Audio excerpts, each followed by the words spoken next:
জামিয়া ও সুনানের মধ্যে যে গ্রন্থে উলুমুস সামানিয়াত এর বিশদ আলোচনা করা হয়েছে তাকে জামিয়া বলে। যে গ্রন্থ আবওয়াবি ফিকহিয়া এর তারতিব অনুযায়ী সাজানো হয়েছে তাকে সুনান বলে। মুস্তাদরাক যেসব হাদিস বিশেষ কোনো হাদিস গ্রন্থে শামিল করা হয়নি অথচ তা সংশ্লিষ্ট গ্রন্থকারের অনুসৃত শর্তে পূর্ণমাত্রা উত্তীর্ণ হয়, সেসব হাদিস যে গ্রন্থে সন্নিবেশিত করা হয় তাকে মুস্তাদরাক বলে। যেমন ইমাম হাকিম নিশাপুরী মুস্তাদরাক। মুস্তাখরাজ যেসব হাদিস গ্রন্থে হাদিসের মতন এর অংশ বিশেষ গ্রন্থকারের নিজ সনদে উল্লেখিত হয় তাকে মুস্তাখরাজ বলে। আল-জুসু যেসব হাদিস গ্রন্থে শুধু একজন রাবীর বর্ণিত হাদিসসমূহ সন্নিবেশিত করা হয় তাকে আল-জুসু বলে।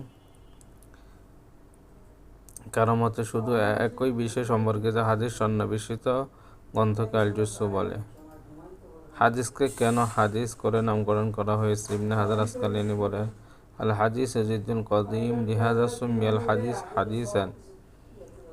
কদিম তথা অনাদি কোরআন মাজিদের বিপরীত, তাই হাদিসকে হাদিস করে নামকরণ করা হয়েছে। শিব্বির আহমেদ উসমানী রহমতুল্লাহ আলাইহির মতে আল্লাহ তাআলার বাণী আম্মা বিনিআমাতি রাব্বিকা ফাহাদ্দিস এর উপর ভিত্তি করে হাদিসকে হাদিস করে নামকরণ করা হয়েছে।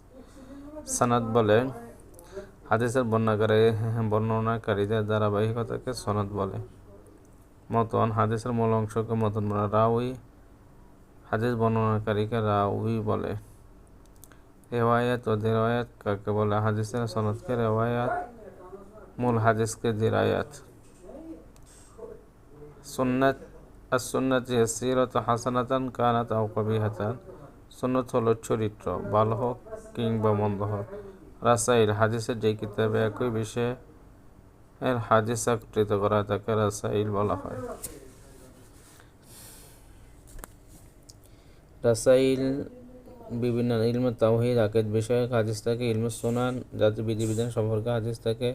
ইলমুল আদাইয়া শুধু দোয়া সম্পর্কে হাদিস থাকে। ইলমে সুলুক জান্নাতের সুসংবাদ সম্পর্কে হাদিস থাকে। ইলমুল আদাব যাতে ব্যবহারিক জীবনে আদব কায়দা সম্পর্কে হাদিস থাকে।